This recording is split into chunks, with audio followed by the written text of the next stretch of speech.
Essa aula ela está dentro, né, do Maxillofacial Education, do MFE, no módulo 7 de terapêutica medicamentosa.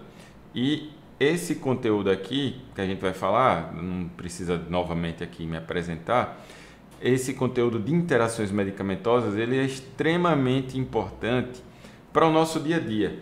Pelo seguinte, muitos pediram, imagina, se foram milhares de e-mails enviados e boa parte pediu para falar de terapêutica, interação foi um desses temas bem solicitados. E é impossível falar de tudo de interação. Depois eu vou postar nos stories um livro que eu tenho aqui que é só para consulta. Ele se chama Interações Medicamentosas AZ. Eu acredito que está aqui, que eu ontem peguei lá do consultório. E ele versa sobre diversas medicações que podem interagir umas com as outras. E já sabendo disso, não queira memorizar tudo. Ele é muito mais para consulta. Porque no final das contas a gente vai olhar na bula dos remédios o que é que ele tem interação com o que. Entenderam? Agora, o que é válido já frisar aqui na introdução? Cada dia que passa, os pacientes eles estão mais polifarmácia. Não sei se vocês já ouviram falar desse termo, mas é o seguinte: é para explicar que devido ao aumento da expectativa de vida aqui no país, que deixou de ter a configuração de pirâmide, para quem tiver curiosidade, ela só não parece uma pirâmide hoje em dia, da faixa etária, fez com que quanto mais longevo for o paciente, muito provavelmente mais fármacos, mais remédios eles estão usando. E por conta disso é onde mora o perigo, que de vez em quando um ou outro colega que está em clínica popular, que não faz anamnese adequada, e aí fala que teve um problema que o paciente acabou tendo que ir até para o hospital ser atendido em caráter de emergência ou urgência. Muitas vezes isso tudo poderia ser evitado se você começasse a avaliar adequadamente no pré-tratamento que esse paciente, por mais que a gente não recomende usar várias medicações, ele é obrigado a utilizar. E quando eu digo não recomendável, entenda o seguinte: a gente precisa analisar o que o paciente faz uso para a gente ver se vai recomendar uma ou mais medicações, ou até nem vai usar, vai substituir, entendeu? Então, nesse slide introdutório, é essa a principal mensagem que eu quero passar para vocês. E quando a gente fala de interações medicamentosas, elas significam o seguinte: vão ser modificações na intensidade e duração da resposta de um fármaco, devido ao fato de que ele ingeriu simultaneamente ou usou, seja por vias diferentes de administração, uma parenteral, outra enteral, a associação de diferentes medicações, ou mesmo com álcool, ou mesmo com alimento. Dificilmente a gente vai ter com alimentos, tá? E no final das contas, isso vai poder tanto potencializar, quanto também reduzir os efeitos desses remédios. E de uma forma ou de outra, a gente pode ter prejuízo no tratamento do paciente. Esse é o cerne da questão aqui que eu quero passar para vocês. Não fica cansativo dizer, porque é importantíssimo que todas as vezes, se a gente souber fazer a classificação ASA do paciente, a gente evita problemas. Para quem tiver curiosidade, dificuldade, quiser ver alguma outra figura para facilitar a memorização, a gente tem a classificação lá também no Instagram. Para o pessoal que está na plataforma do MFE, a gente vai estar aos poucos liberando até esses arquivos no formato de PDF. Então, quanto maior a classificação ASA, muito provavelmente mais uso de medicações esses pacientes fazem e, por conta disso, maior risco de interações medicamentosas. Classificações existem várias. Em geral, as mais, digamos assim, complexas vão usar as definições de farmacocinética e farmacodinâmica. Aí entra naquela, com alimento, como eu já disse, é bem mais difícil, mas tem uma interação básica que vocês já deveriam saber. Não sei se vocês já leram ou se fazem isso na prática do dia a dia, mas quando o paciente vai ingerir o fármaco, ele pergunta a você: doutor, doutora, quanto tempo depois de comer, porque eu tenho que forrar o estômago? E aí, às vezes, você está desinformado, não leu a fundo e deixa o paciente tomar logo após a ingestão de alimentos. E não deve, porque vai ter um aumento da acidez estomacal, vai degradar esses fármacos que são administrados por via oral e assim vai diminuir a eficácia. Então, por conta disso, em geral, a gente pede pelo menos 30 minutos e às vezes idealmente 1 hora, tá? Para que o paciente possa ingerir. Não é bem uma interação direta, mas tem sim algum grau de interação que vai influenciar diretamente aí na farmacocinética, que vai ser o movimento dos fármacos após a administração, porque nesse caso a gente vai atrapalhar o processo de absorção, que por conseguinte vai atrapalhar o processo de biodistribuição ou distribuição, que é compartimentalizar em diferentes órgãos e locais o fármaco ou a substância ativa desse fármaco, para depois aí, às vezes você tem fármacos proativos ou não vamos entrar nesse mérito hoje, mas no final das contas a gente pode ter envolvimento sim em diferentes etapas da farmacocinética e também na farmacodinâmica. Só que a farmacodinâmica em geral, a gente vai usar esse termo didático para dizer o seguinte: é o que a gente tem como estudo do mecanismo de ação e seus efeitos. Se eu diminuo a absorção, eu vou diminuir com certeza a atuação do fármaco. E se eu vou diminuir a atuação do fármaco, atrapalhando o seu mecanismo de ação, invariavelmente eu vou ter um efeito deficitário desse fármaco. Tem várias coisas que a gente já ouviu na literatura.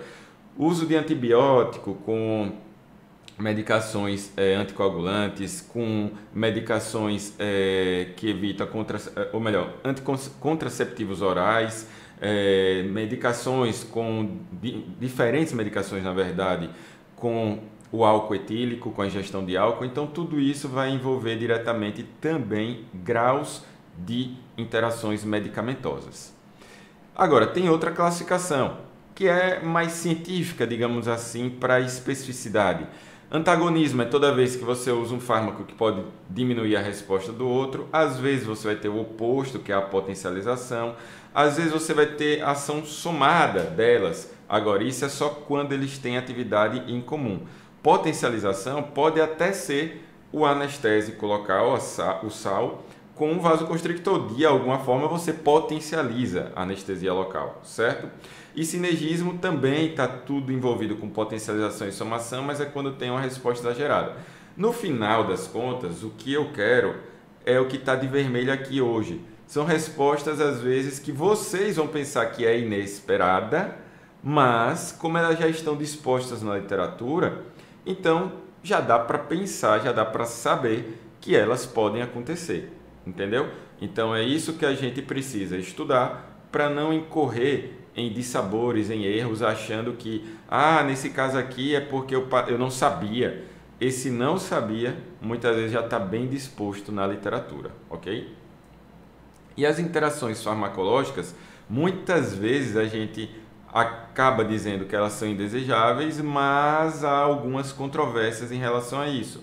Algumas outras ainda exigem que a gente tenha algum grau de evidência científica, porque quando vocês param até para estudar o livro do Eduardo Dias, que é um capítulo 8 da última edição, sobre interações medicamentosas, ele coloca lá vários relatos de caso. E no final das contas a gente sabe que relato de caso na base da pirâmide de evidência científica que a gente viu ontem, ele não dá subsídio para a gente poder ter uma noção de que isso sempre vai acontecer. Às vezes pode ser um caso isolado, ok? E nem preciso falar para vocês aqui um slide de brincadeira, mas o efeito do álcool. A gente vai tendo o aumento da ingestão, aumento da interação, né, no sistema nervoso central, e às vezes isso aqui pode acabar parecendo isso com o efeito do álcool. Mas, brincadeiras à parte, ele tem interação com diferentes remédios, e isso daí a gente tem que levar em consideração. Primeiro deles, interações com vasos constrictores.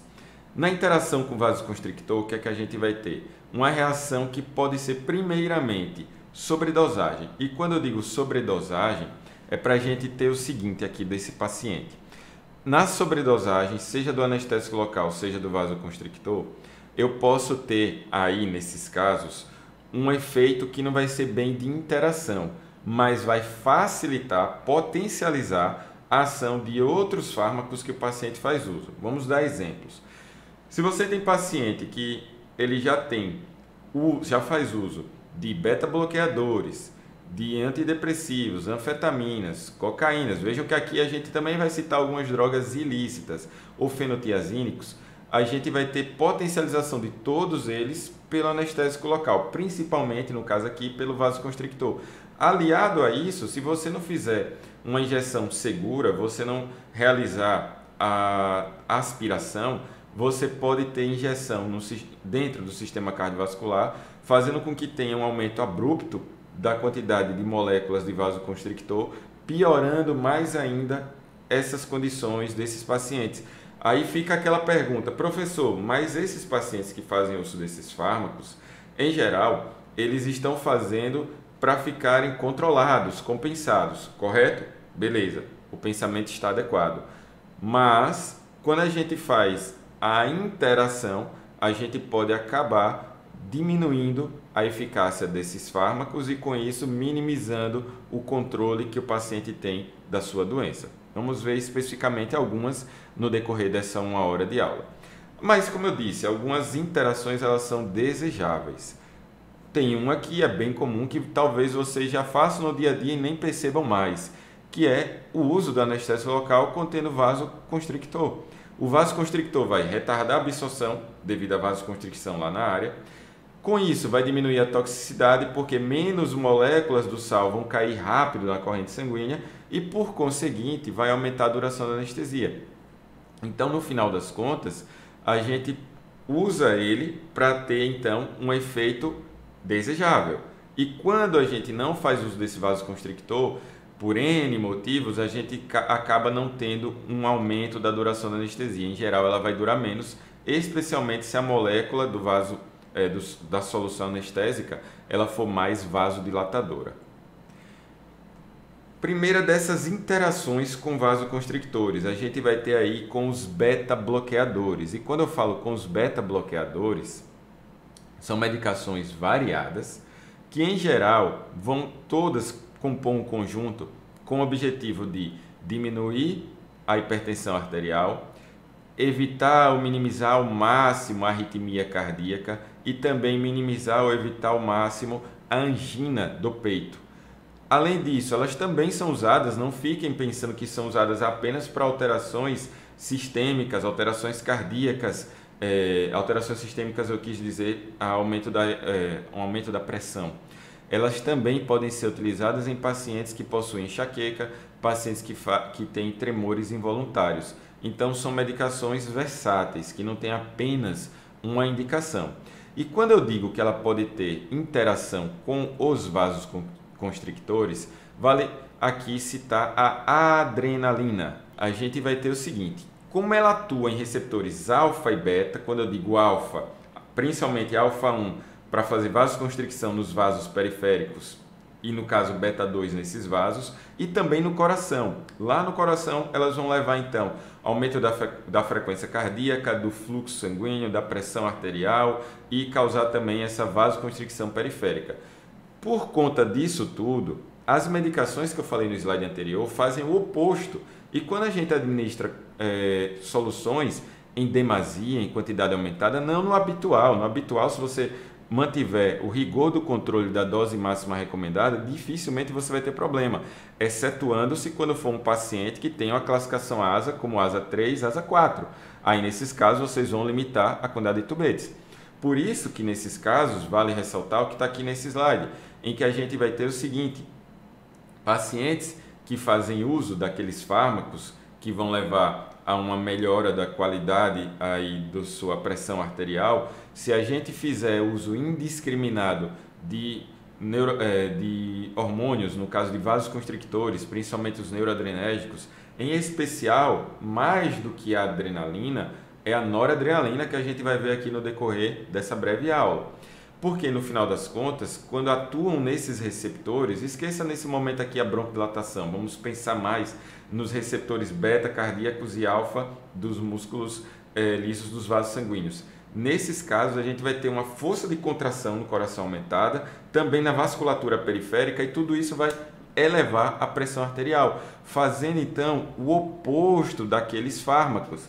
Além daqueles fármacos, vamos falar em específico nome de remédios, por quê? Vocês precisam começar a serem apresentados a fármacos, porque muitas vezes o aluno até memoriza esse conjunto de informações que eu estou passando hoje aqui, mas aí quando é confrontado com um remédio fica naquela, eita, e agora? Não sei, eu lembro mais ou menos o que o professor falou. Então, para a gente ir se familiarizando, vou citar só alguns durante a aula, tá? Então vamos lá, 3 exemplos que são todos beta-bloqueadores, mas de classificações distintas. A gente vai ter um que é bem utilizado, serve até muitas vezes como um leve ansiolítico, digamos assim, principalmente para aqueles que estão com ansiedade leve, que é o propanolol. Não é usado de rotina na clínica odontológica, tá? Eu falo isso muito porque muitos colegas utilizavam quando estavam ansiosos, com medo, com algum tremor, com temor, ansiedade de apresentação de seminários. A gente vai ter os não seletivos, é mais antigo, seletivos, atenolol, vão bloquear receptores já aí mais beta 1, e também alguns outros que vão ser antagonistas, e por ser antagonista não vai permitir lá que o receptor alfa da musculatura lisa dos vasos eles levem a um aumento da pressão arterial. Dito tudo isto, significa dizer o seguinte, que quando a gente tem adrenalina ou noradrenalina liberada na corrente sanguínea, tanto por estímulos alfa periféricos como beta na musculatura do coração, a gente vai ter um aumento da PA, certo? Tudo aquilo que eu falei é para chegar aqui nesse slide.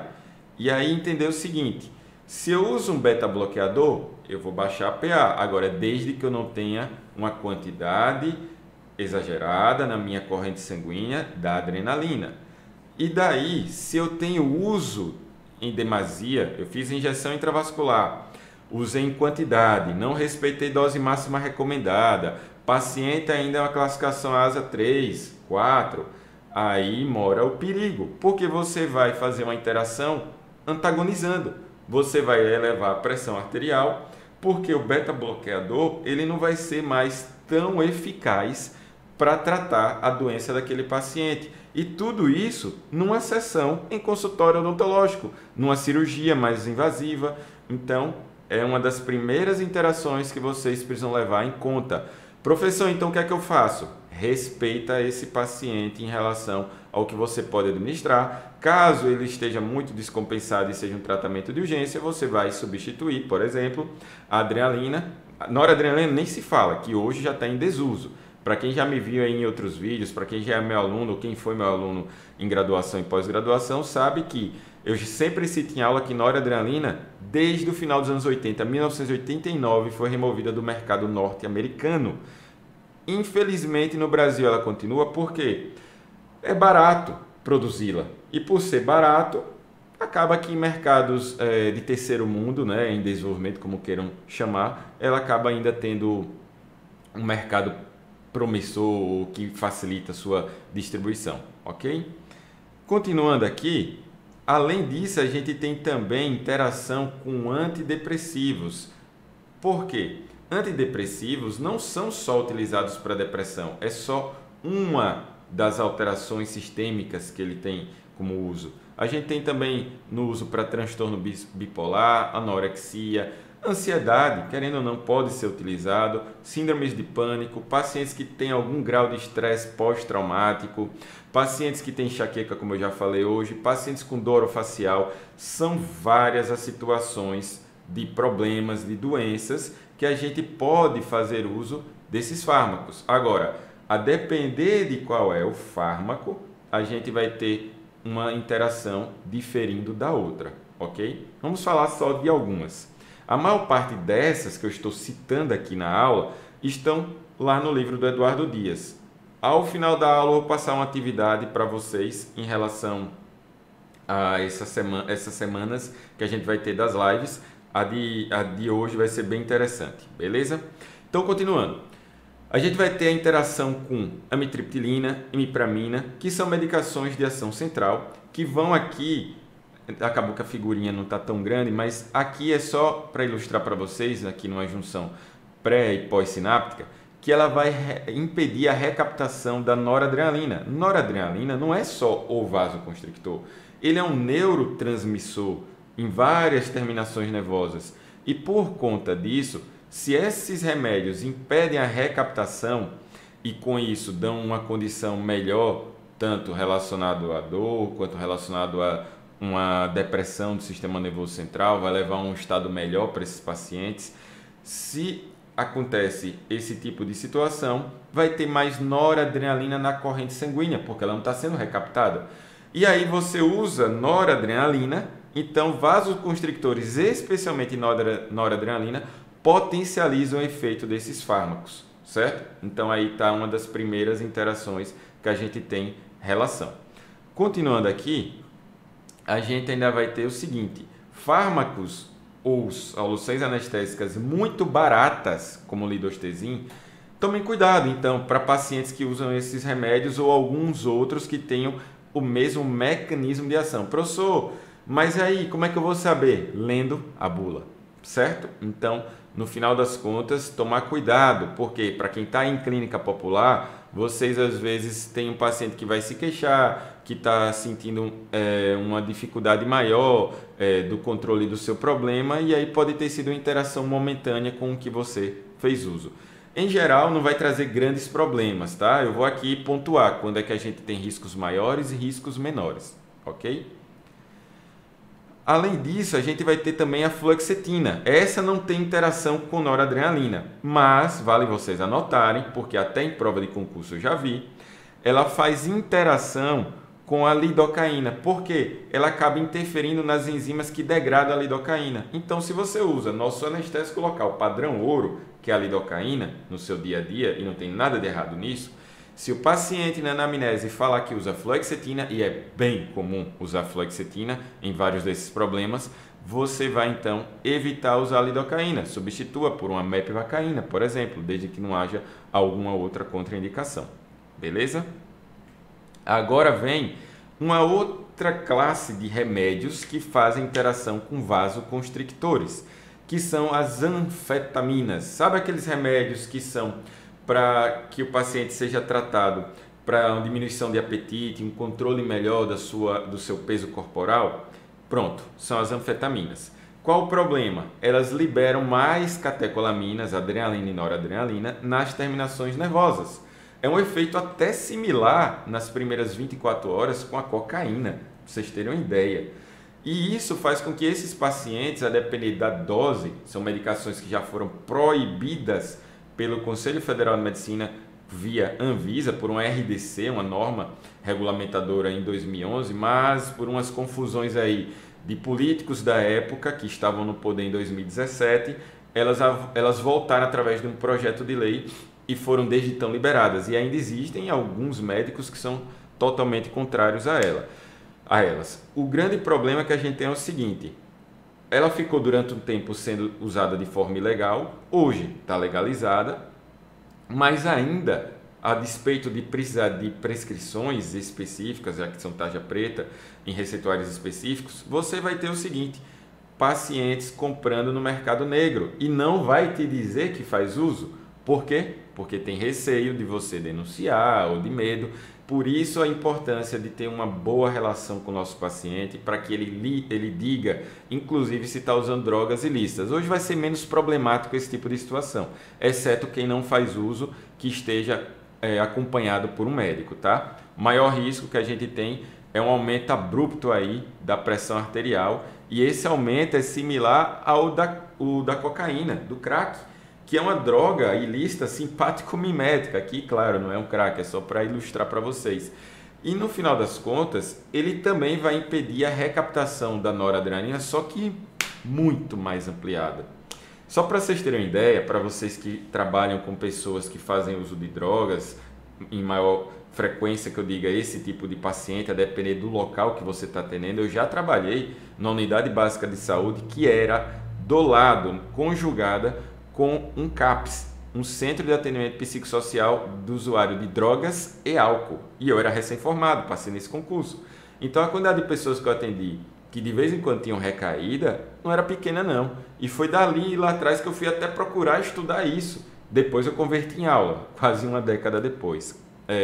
Mas no final das contas, o que eu preciso dizer a vocês é o seguinte: principalmente quando eles fazem uso intravenoso, os 30 primeiros minutos, a pressão sobe tão abruptamente que imagina se um paciente desse vai para uma urgência odontológica e você ainda administra até a própria adrenalina. Você coloca em xeque a vida do paciente. Quando é nasal, vai aí ter um delay de 4 a 6 horas mais ou menos para atingir o máximo do pico de ação, para chegar também à meia-vida plasmática da cocaína, e nesse caso o paciente tem esse risco ainda, só para vocês terem uma ideia, por aproximadamente 24 horas. Significa dizer que use até uma margem de segurança, não faça atendimento, se possível, e especialmente tratamento nesses pacientes nas primeiras 24 horas, estendendo até o segundo dia. Isso se não tiver recaída e usar de novo, porque eles são de extremo alto risco para complicações do sistema cardiovascular. E no final das contas, eles vão ter taquicardia, aumento abrupto da pressão arterial, arritmia, angina. O coração vai ser utilizado mais fortemente, o débito cardíaco vai aumentar, a frequência vai aumentar. E por conta disso, o que é que esse paciente vai precisar? De O2. E se ele já tiver alguma alteração ali no miocárdio, ele vai ter um risco aumentado para ter infarto. Então, tenha muito cuidado com esse público. Sem falar que o uso contínuo da cocaína leva a um aumento da viscosidade sanguínea por um aumento da quantidade de eritrócitos. Vamos lá. Qual é a reação do nosso organismo se ele está precisando do aumento compensatório, né, para o problema do carreamento do oxigênio? Ele vai aumentar a quantidade das células que carregam oxigênio, que são aí os eritrócitos. E por conta disso, são dois riscos que o paciente possui: infarto agudo do miocárdio e trombose, episódios tromboembólicos, que pode levar inclusive ao próprio infarto por causa de obstrução de artérias ou também a um acidente vascular encefálico, certo? Então tomar muito cuidado com esse paciente, porque os nossos anestésios locais contendo vasoconstrictor, principalmente noradrenalina, e aí fica a dica para você que atende naquela clínica popular que está próximo a um bairro mais associado, digamos assim, com o uso frequente desse tipo de droga, ok? Não esqueçam disso. A conduta, então, de vocês vai ser basicamente a seguinte: tentar identificar todos os remédios, drogas que esses pacientes fazem uso e limitar 2 a 4 tubetes por uma técnica infiltrativa. Não usar bloqueio. Por que não bloqueio, professor? Porque toda vez que a gente faz bloqueio, a gente tem um risco mais pronunciado de, sem querer, causar uma injeção intravascular. Esse é o motivo. E, de preferência, pessoal, não atender nas primeiras 24 horas e, além disso, se for possível, use felipressina, que só vai agir em veias e vênulas. Aí, nesse caso, vocês podem fazer, sim, se for indicado, uma técnica de bloqueio. Um outro anestésico, mas que vai durar um pouco menos, aí vai ser utilizar a mepivacaína sem vasoconstrictor. Então, essas são, digamos assim, as principais táticas que eu posso passar para vocês em relação aos usuários de crack, de cocaína, tá certo? Além disso, a gente também vai ter interações de fármacos com com ansiolíticos. E quando eu digo interação com ansiolíticos, o principal representante do grupo são os benzodiazepínicos.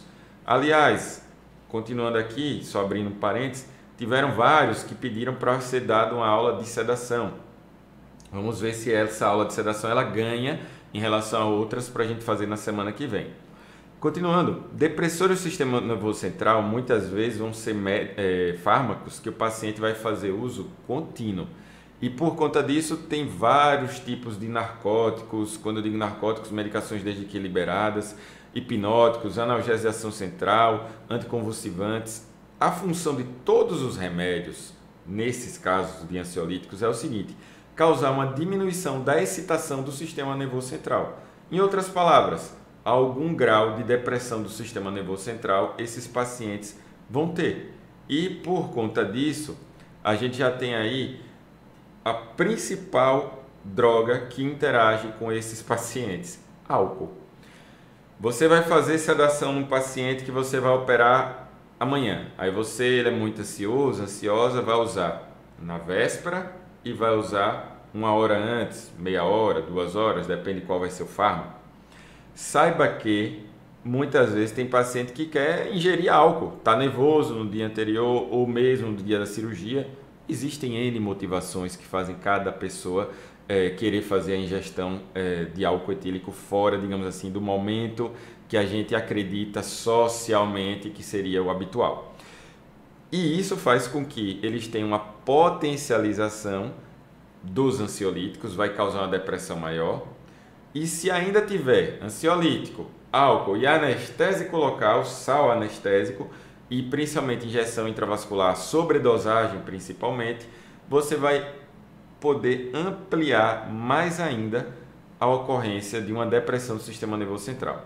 E quando eu falo depressão do sistema nervoso central, quem está aí do outro lado interpreta o seguinte: se o sistema nervoso central ele fica deprimido, diminui, a ponto de até levar o paciente a uma parada, a gente tem riscos de, quando eu digo parada, parar o sistema nervoso central, por conseguinte eu vou parar o sistema cardiovascular e respiratório. Entenderam o grande risco que a gente tem de um paciente desse? Ele tem uma parada cardiorrespiratória, em que mesmo que você faça as manobras de suporte básico de vida, que aliás é o tema de amanhã, mesmo que você faça as manobras de suporte básico de vida, você talvez não consiga reverter o quadro. Entenderam?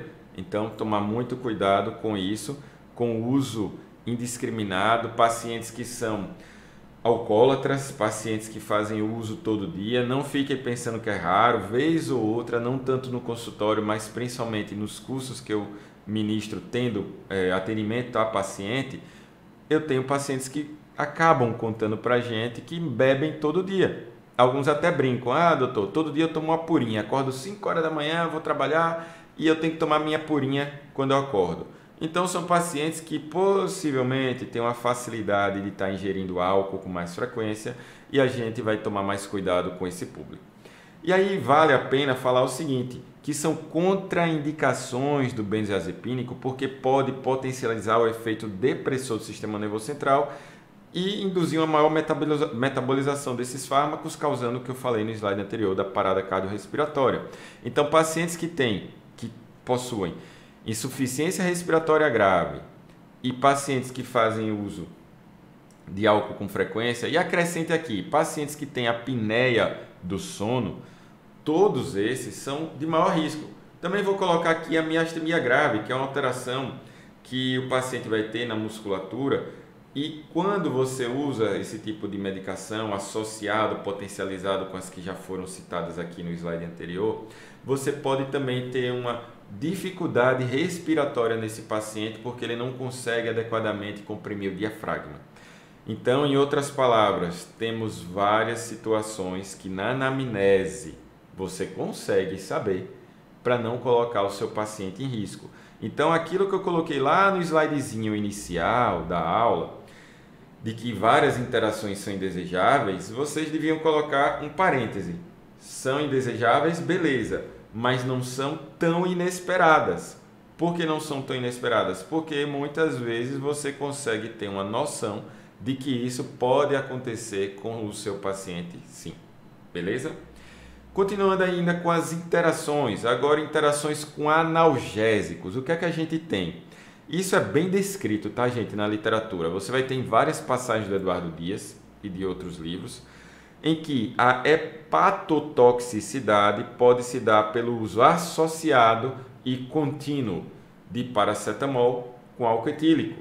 Por isso que paracetamol, ou do nome do inglês acetaminofén, é um fármaco que a gente deve ter um rigor no uso. Não permitir que o paciente, por exemplo, use de 750 mg de 4 em 4 horas. Não sei se vocês sabem, mas há alguns anos, eu não sei se foi 2007 aproximadamente, houve uma redução da dose máxima recomendada diária.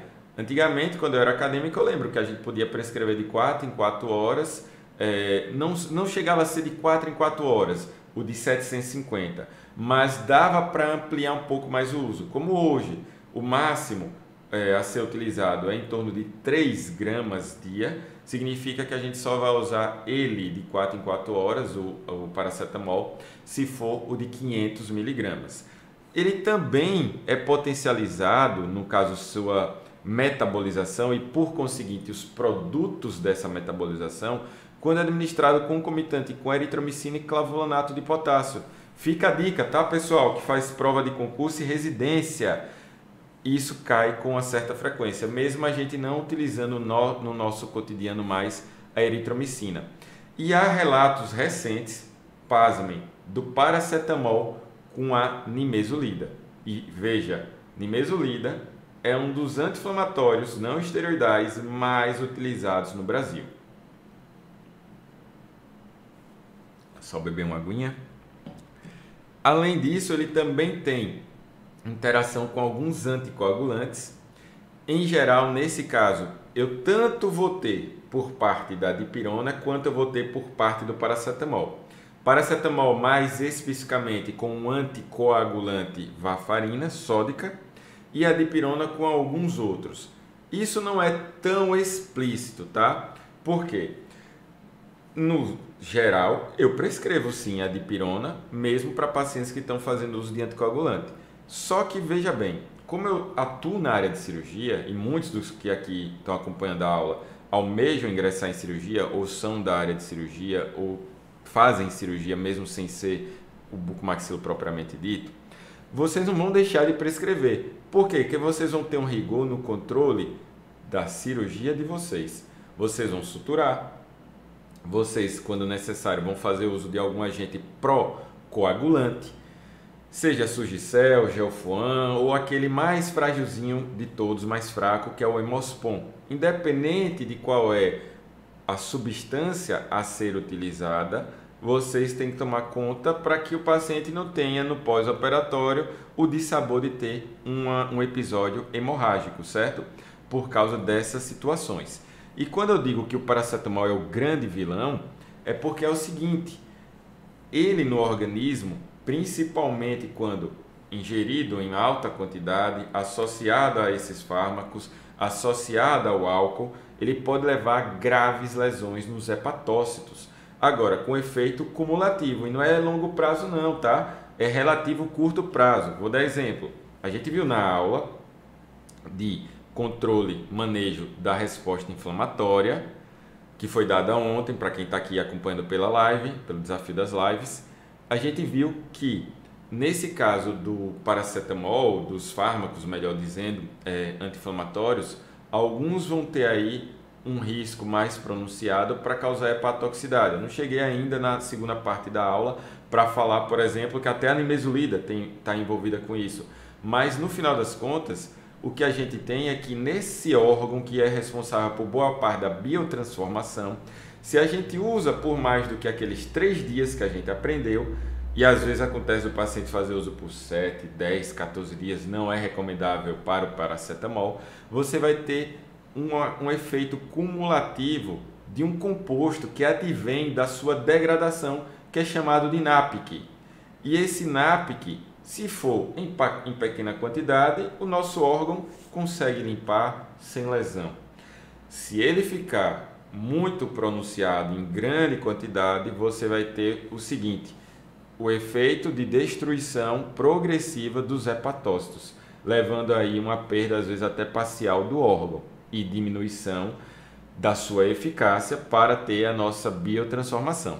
Beleza? Então não esqueçam disso, porque isso não está nem no livro do Eduardo Dias, é algo que está disposto em trabalhos, você encontra fácil na internet, mas é um complemento aí de informação para o dia a dia aí de vocês.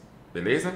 O objetivo aqui dessa aula é que vocês tenham aí informações para crescer, principalmente aqueles que não estavam tão assim inteirados com a anamnese, não sabem às vezes o risco que a gente corre.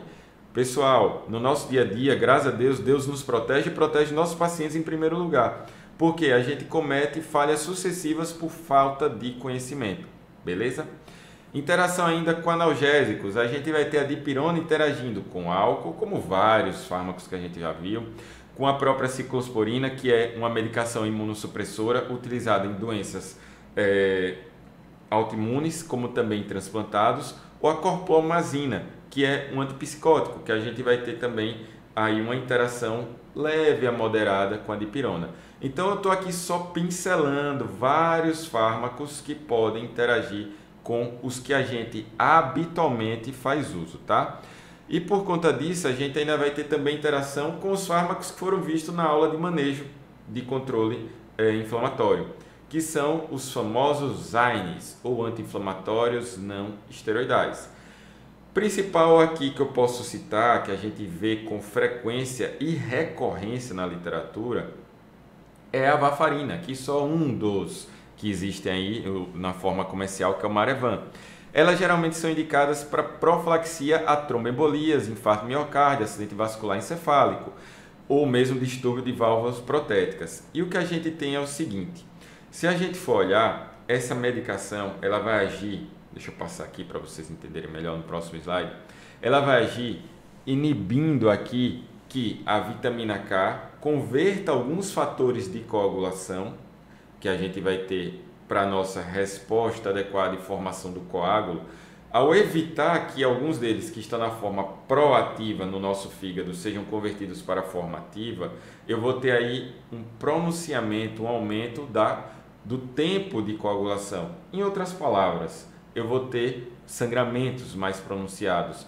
E os anti-inflamatórios não esteroidais, por causa de seus efeitos também ali no fígado, em geral eles vão potencializar esse risco. A gente não chegou ainda naquela parte, segunda parte da aula, que vai ser vista na semana que vem, mas vocês vão ver que principalmente os coxibes têm um risco mais aumentado para isso, porque eles são aqueles fármacos que eles estão envolvidos diretamente na homeostase do sistema excretor renal e do sistema que mantém a nossa pressão arterial sistêmica de forma mais fisiológica. Então, eles vão ter envolvimento aí, no caso, para um aumento dos episódios tromboembólicos. Então, se você diminui a eficácia da varfarina, você vai aumentar o risco desse paciente. Então, pacientes que vão tomar anti-inflamatório por mais tempo, não aquele habitual 2 a 3 dias, o médico em especial, mais do que o cirurgião dentista, tem que levar isso em consideração e às vezes ver se é possível substituir por outra droga ou aumentar a varfarina. Ele vai ter que dar um jeito para que a interação ela seja o mínimo possível, para que não coloque o paciente em maior risco. Dentro aí dessas medicações, a gente vai ter os antiagregantes plaquetários também, já vimos anticoagulantes que são mais potentes para alterar a INR. O que é INR? Relação normatizada internacional. Como eu estava dizendo, antiagregantes plaquetários vão estar envolvidos diretamente para diminuir a relação normatizada internacional do paciente. Desculpa, diminuir não. Vão acabar aumentando o valor, porque ao aumentar o valor, eu vou ter uma diminuição aí da possibilidade de episódios tromboembólicos que têm relação direta com infarto do miocárdio e acidente vascular encefálico. As mais usadas, que inibem as tromboxanas, são a aspirina, ácido acetil salicílico ou, mais recente, o clopidogrel. A diferença básica aqui entre uma e outra é que a gente vai ter uma eficácia um pouco maior do clopidogrel em relação à aspirina, que é o principal representante aí para atuar, que vai alterar, vai diminuir a eficácia de ação das plaquetas, que não vão formar o tampão branco ali ao redor dos vasos lesionados, e como elas não vão se associar através da formação do coágulo branco, do coágulo primário, não vai ocorrer tão facilmente episódios tromboembólicos. E também, no final das contas, o que eu posso dizer a vocês é o seguinte: para esse público de pacientes, o ideal é que a gente não faça uso de anti-inflamatórios não esteroidais. A gente vai fazer uso de corticoide, porque corticoide não vai levar a esse tipo de ocorrência de interação. A gente vai ter aí uma diminuição da possibilidade de risco para esses pacientes. Continuando aqui, em relação aos anti-inflamatórios não esteroidais, a gente vai ter várias drogas antihipertensivas que vão ter subdivisões várias. As principais, inibidores da enzima da angiotensina, diuréticos e beta-bloqueadores, que a gente já viu até subtipos hoje aqui. Todos esses fármacos que estão aqui na tela de vocês, eles vão acabar tendo algum grau, principalmente aqui no caso dos diuréticos, de interação com sistema renina, angiotensina, aldosterona, que tem influência direta aí para a manutenção da homeostase da pressão arterial sistêmica. Então, pacientes que fazem uso de anti-inflamatórios, principalmente por vários dias, e especialmente se for do tipo Coxib, que está em menos uso nos dias atuais e tem menos representantes, esses pacientes a gente deve ao máximo evitar, porque no final das contas, no final das contas a gente vai ter uma diminuição da eficácia desses fármacos. E hoje é bem relativamente comum ter pacientes que têm, mesmo sob uso das medicações, que a gente está aqui, captopril, enalapril, furosemida, hidroclorotiazida, propanolol, atenolol, sejam quais forem, às vezes ele não está bem controlado, porque de tempos em tempos há uma resistência periférica, uma resistência, tecidual ao fármaco, que faz com que tenha que evoluir para associação com outro fármaco, que tenha que aumentar a dosagem, não é regra. Graças a Deus, muitos acabam se mantendo durante um tempo, mas dificilmente vocês ouvem falar de alguém que ficou curado de diabetes, né, que até onde eu sei é controle, ou também de hipertensão arterial sistêmica. Por conta disso, a gente vai tomar muito cuidado com esse público de pacientes para a gente não colocar eles em risco, tá? Continuando aqui com os antihipertensivos em relação aos anti-inflamatórios, no final das contas, então, a gente vai ter uma interferência direta na influência desses fármacos. Por quê?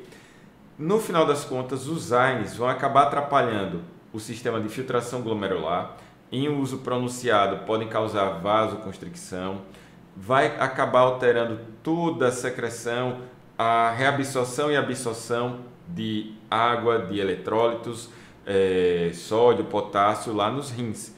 Então, por conta disso, pacientes também, acrescenta aqui, com alterações renais, vão ter uma probabilidade aumentada de ter efeitos deletérios maiores para o uso de anti-inflamatórios não esteroidais. Então, todo paciente que usar, pessoal, antihipertensivo, vamos evitar usar anti-inflamatório não esteroidal, porque a gente consegue muitas vezes controlar bem para esses pacientes, a gente consegue controlar através de corticoide. E se eu controlo através de corticoide, não tem por que estar passando o anti-inflamatório não esteroidal. Às vezes a nossa combinação pode ser o seguinte: corticoide associado com analgésico, seja de ação central ou periférico.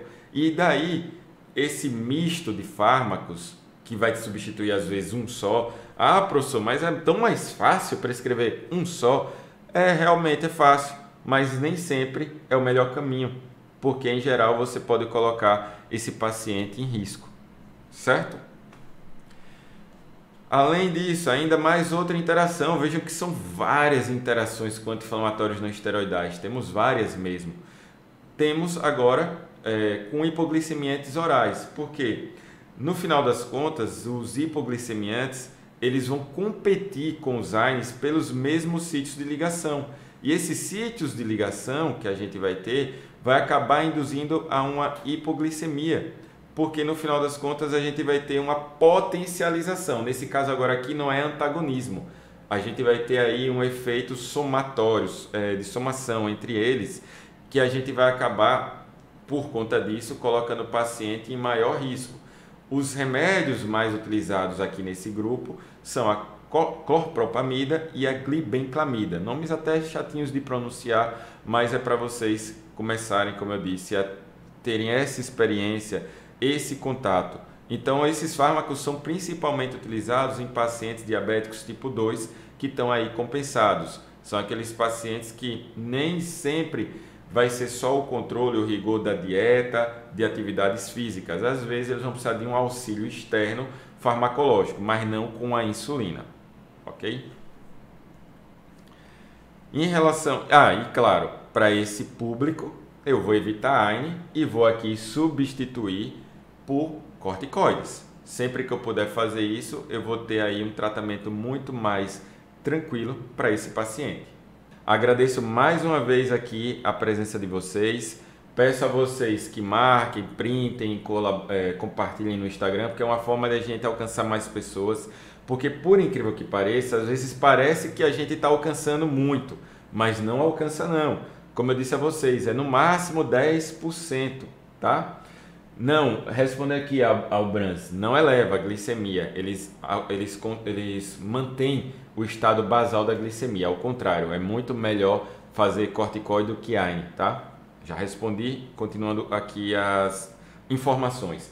Então, muitos hoje perguntaram, professor, te acompanho, como é que eu não vi os seus banners, como é que eu não vi os stories? Aí tiveram mais de 30, hoje eu estou em déficit aqui de mais de 100 mensagens para responder. Só que quando eu parar aqui, eu vou ter uma reunião online com minha equipe de cirurgia para algumas coisas que a gente vai fazer no retorno. E depois eu vou responder todo mundo. Eu só durmo hoje depois que eu responder e zerar todos os directs. Então aqui eu peço paciência a vocês, peço essa colaboração, não é fácil, exige muito, exige da equipe, exige estudo, exige até do computador para estar transmitindo 3 lives simultaneamente.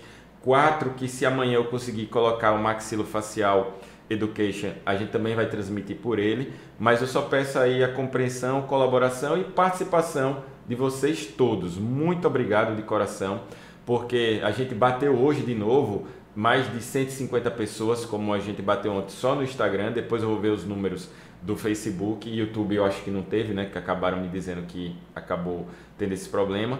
Então, pessoal, desligando aqui antes que caia de novo a live, e agora caia pelo tempo.